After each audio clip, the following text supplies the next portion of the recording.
મારી મમ્મી મને કાયમ એવું કહેતી કે એક બાળકને જન્મ આપવો એટલે માતા માટે નાકમાંથી નાળિયેર કાઢવા બરાબર છે. પણ જેટલું અઘરું આ કામ છે ને, કદાચ એનાથી પણ કપરું છે બાળકનું સારું માનસિક અને શારીરિક ઘડતર, જે ખરેખર તો ખૂબ જ નાની વયથી શરૂ થઈ જાય છે. હરેક જાન્યુઆરીના ફર્સ્ટ સન્ડેને ઉજવવામાં આવે છે વર્લ્ડ પેરેન્ટિંગ ડે તરીકે. અને આ વિષય પર વધારે વાત કરવા માટે આપણી સાથે હવે જોડાયા છે મિસ્ટર અલી મોમિન, જે જોડાયેલા છે પેરેન્ટિંગ નેશન્સ નામની એક NGO સાથે. Mister Momin, welcome on the show. Thank you Hazel. જી, સૌથી પહેલા તો મારે એ જાણવું છે કે વર્લ્ડ પેરેન્ટિંગ ડે શા માટે ઉજવાય છે? રિલિજિયન લો કે સાયન્સ લો, એ બધા જ લોકો આ એક બાબતે સહમત છે કે 0 થી 6 વર્ષના ગાળા દરમિયાન બાળકનું મોર દેન 90% બ્રેઇન ડેવલપ થઈ જાય છે. એટલે એ સમય એટલા જ માટે યોગ્ય છે કે જેટલી સારી કેળવણી આપણે એટલા સમયની અંદર કરીએ તો એટલું જ વધારે સારો હ્યુમન બિંગ આપણે આ દુનિયાને એક આપી શકીએ. કે આજના ધમાલિયા જીવનની અંદર આપણે આપણી લાઈફની ઘણી વસ્તુની પાછળ બહુ જ સમય આપીએ છીએ, પણ આપણા જ ગોદમાં મોટું થઈ રહેલું એક બાળક કે જે ફ્યુચરની અંદર ટ્રીમેન્ડસ પોટેન્શિયલ છે, એની પાછળ આપણે સમય નથી આપી શકતા. કારણ કે એમને આ 0 થી 6 વર્ષના ગાળાનું ઇમ્પોર્ટન્સનો પૂરેપૂરો હજુ ખ્યાલ નથી. જ્યારે એ ઇમ્પોર્ટન્સનું મહત્વ સમજાશે તો ઓટોમેટિક મા બાપ સમય આપતા થશે અને બીજા બધા જ રસ્તાઓ એમને મળશે. એટલે વર્લ્ડ પેરેન્ટિંગ ડેમાં અમારું ખાસ 0 થી 6 વર્ષના સમયગાળો કેટલો મહત્વનો છે એની જાગૃતતા ફેલાવી, એ વૈશ્વિક ધોરણે અમે આ દિવસ એટલા માટે ઉજવીએ છીએ. વેલ, આજકાલના જે યંગ છોકરાઓ છે એ કેટલા એક્ટિવ અથવા કહીએ કે હાઇપર એક્ટિવ છે એ તો આપણને બધાને ખબર જ છે. એમના આ સ્વભાવને, એમના વર્તનને કઈ રીતે ટેકલ કરી શકાય એના વિશે જાણીએ મિસ્ટર મોમિન પાસેથી. બસ એક નાનકડી બ્રેક પછી. Don't go anywhere. ગપશપ ગેંગ પર હું છું હેઝલ. ચપ સુનો, ટોપ સુનો. જાન્યુઆરીના પહેલા રવિવારને ઉજવાય છે વર્લ્ડ પેરેન્ટિંગ ડે તરીકે. ત્યારે પેરેન્ટિંગને લગતી અમુક જે ખૂબ જ કોમન સમસ્યાઓ છે એના વિશે આપણી સાથે વાત કરે છે મિસ્ટર અલી મોમિન, જે જોડાયેલા છે પેરેન્ટિંગ નેશન્સ નામની એક NGO સાથે. અને આજના યંગ બાળકોની વાત કરીએ, જેમ તમે કહ્યું 5 થી 6 વર્ષની ઉંમર સુધીના જે બાળકો છે, રૂટીનલી જોઈએ છે કે બધા બાળકો જે છે એ કોઈ ને કોઈ કારણોસર ખૂબ જ હાઇપર એક્ટિવ થઈ ગયા છે. સતત કંઈક બોલતા રહેવું, સતત મૂવમેન્ટ કરતા રહેવું, સતત કંઈક કરતા રહેવું, એ એમનો સ્વભાવ થઈ ગયો છે.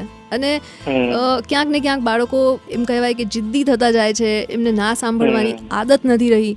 તો આ સિચ્યુએશન જે છે એ મા બાપ કેવી રીતે ટેકલ કરી શકે? આપણે ગુજરાતીમાં કહેવત છે કે ખોળામાં બાળક હોય એને ગામમાં ઢંઢેરો પીટીએ.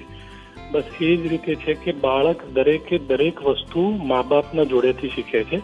એનું ઘરનું વાતાવરણ, એની આંખોથી, જેને અમે વિઝ્યુઅલ કમ્યુનિકેશન કહીએ છીએ, એ જેટલું જ વસ્તુ જુએ છે એમાંથી જ શીખે છે. કારણ કે એની માટે એ જ દુનિયા છે.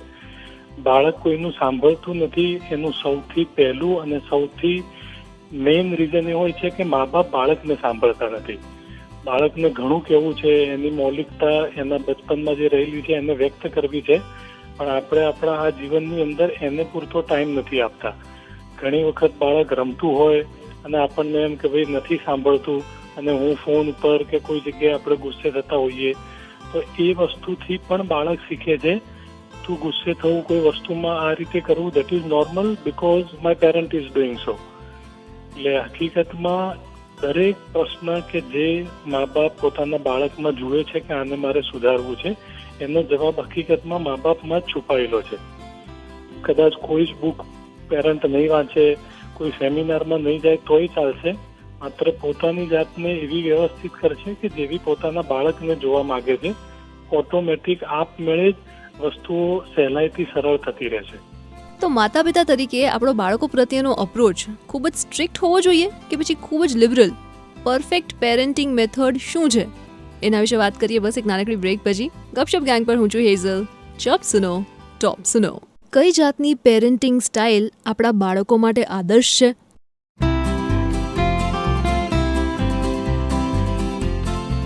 પાંચમી જાન્યુઆરી એટલે કે રવિવારે જ્યારે વિશ્વ ઉજવવાનું છે વર્લ્ડ પેરેન્ટિંગ ડે, ત્યારે આ પ્રશ્ન મેં પૂછ્યો મિસ્ટર અલી મોમિનને, જે સંકળાયેલા છે પેરેન્ટિંગ નેશન્સ નામની એક સંસ્થા સાથે.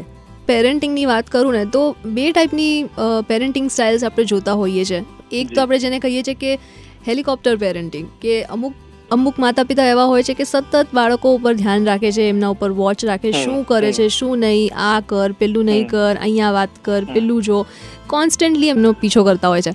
અને બીજા કહી શકાય કે ખૂબ જ લિબરલ પેરેન્ટ, જે લોકો બાળકોને જેવું કરવું હોય એવું કરવાની છૂટ આપે છે, એમાં ક્યાંય પણ કશી પણ હસ્તક્ષેપ નથી કરતા. તો તમારા મતે આઈડિયલ વે ઓફ પેરેન્ટિંગ કઈ છે એવું તમે કહેશો? એટલે તમે બહુ જ સરસ આ પ્રશ્ન પૂછ્યો.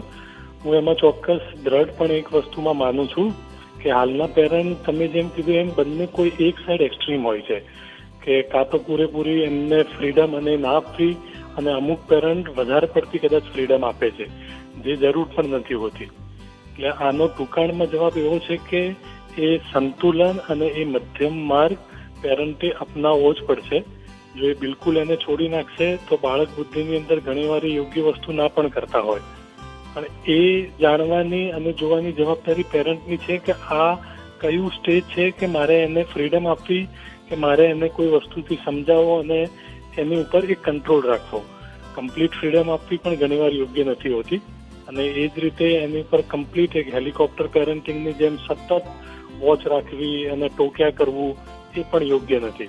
હકીકતમાં એને પણ એનું એક સેલ્ફ રિસ્પેક્ટ છે કે મને જાહેરની અંદર ના બોલે.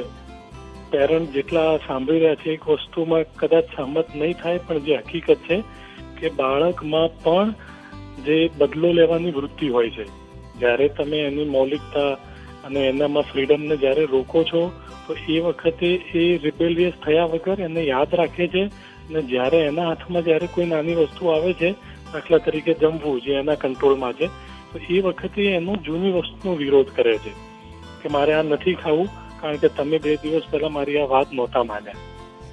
સો અલ્ટિમેટલી આ વસ્તુનો મધ્યમ માર્ગ એ જ સારો રસ્તો છે. એટલે કદાચ એવું કહી શકાય કે બાળકો આપણા પતંગ જેવા છે, એમને ક્યારે ઢીલ મૂકવી અને ક્યારે લગામ ટાઈટ કરવી એ જોવાની જવાબદારી એઝ પેરેન્ટ્સ આપણી છે. અને આ સાથે જ આજના જમાનામાં એવા કયા મૂલ્યો છે જે બાળકોને આપવા જ જોઈએ, એના વિશે પૂછું છું મિસ્ટર મોમિનને બસ એક નાનકડી બ્રેક પછી. Don't go anywhere. ગપશપ ગેંગ પર હું છું હેઝલ. ચપ સુનો, ટોપ સુનો. આપણી આવતીકાલ કહી શકાય એવા આપણા આજના જે બાળકો છે એમને કઈ રીતે હેપી અને હેલ્ધી રાખવા, એના વિશે વાત કરીએ છીએ આપણે વર્લ્ડ પેરેન્ટિંગ ડે પર, જે ઉજવાય છે હર જાન્યુઆરીના પહેલા રવિવારે. અને આના વિશે વાત કરે છે આપણી સાથે મિસ્ટર અલી મોમિન, જે આ દિશામાં ખાસું કામ કરી ચૂકેલા છે. આજના બાળકોમાં જે એક વાંચવાની આદત ઓછી થઈ ગઈ છે એ વિકસાવવી જોઈએ, અને એનું પણ રૂટ મા બાપના જ હાથમાં છે. એ ઘરમાં દેખીતી રીતે હોય એ ટાઈપના પુસ્તક રાખે. બાળક જ્યારે નજર ઘરમાં કરતું હોય તો મા બાપ કાં તો કોઈ બીજું એને વાંચતું દેખાય તો એ ઓટોમેટિક એને એક સિગ્નલ મળતું હોય છે, એ ટાઈપનું મોડેલિંગ કરવું પડતું હોય છે. બીજું, સાંભળવાની આદત કેળવવી જોઈએ, જે અનફોર્ચ્યુનેટલી હાલના બાળકોમાં ઓછી છે, અને એ પણ મા બાપમાંથી જ આવે છે કે સૌથી પહેલા મા બાપે બાળકને સાંભળતા શીખવું જોઈએ. એ સ્કૂલેથી આવે છે, એને એની કાળી બોબડી ભાષાની અંદર કંઈક એને કહેવું છે તો એ દરેક પેરેન્ટ એકદમ શાંતિથી સાંભળે, એનો એ જે હક છે એને એ પૂરો કરવા દે. અને ત્રીજી વસ્તુ હું કહીશ ઓનેસ્ટી બાબતે. જો કે આ બહુ જ થીન લાઈન વાળો સબ્જેક્ટ છે કે ઓનેસ્ટી બચપનમાંથી બાળક કઈ રીતે શીખે છે. દાખલા તરીકે પિતા ઘરમાં હોય અને ફોન ઉપર એ વાતચીત કરે, અને નાનું 3 વર્ષનું પણ બાળક સમજે છે પણ બોલી નથી શકતું, તો એ એની મસ્તીમાં રમે છે અને પિતા કોઈને ફોન ઉપર એમ કહે કે ભાઈ હું આજે ઘરે નથી, તો એ જે ખોટું બોલ્યા એ વસ્તુ પણ બાળકના કાને પડીને એની અસર થાય છે. તો બાળકને એમ લાગે છે કે this is normal because my father is doing સો. એટલે આ નાની નાની બાબતની અંદર જે ઓનેસ્ટી, સચ્ચાઈ, એ વસ્તુ પણ મા બાપના વર્તનમાંથી જ શીખાય છે. એટલે હું ફરીને ચોક્કસ એક જ વસ્તુ કહીશ કે જે પણ મૂલ્યો બાળકના જીવનમાં આપણે પરોવવા માંગીએ છીએ એ જ મૂલ્યો આપણે આપણા જીવનમાં પરોવવા પડશે.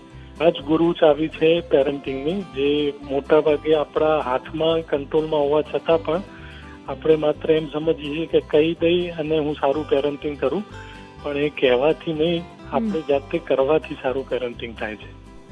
ટૂંકમાં કહું ને તો આજે હું એક વાત સમજી છું કે બાળકોને બાળક નહીં સમજો, એમને નાના ગણીને એમની અવગણના ન કરો. એમને તમારો એટલો જ પ્રેમ, અટેન્શન અને રિસ્પેક્ટ જોઈએ છે જેટલું એક એડલ્ટ વ્યક્તિને. અને આજના આ નાના બાળકોને જો આપણે આવતીકાલના સ્ટ્રોંગ, સેન્સિટિવ સિટીઝન્સ બનાવવા હશે તો આપણે એમનો પાયો તો મજબૂત કરવો જ પડશે. I wish all the parents happy parenting. અત્યારે લઉં છું એક નાનકડો બ્રેક. ગપશપ ગેંગ પર ધીસ ઇઝ હેઝલ. ચપ સુનો ટોપ સુનો.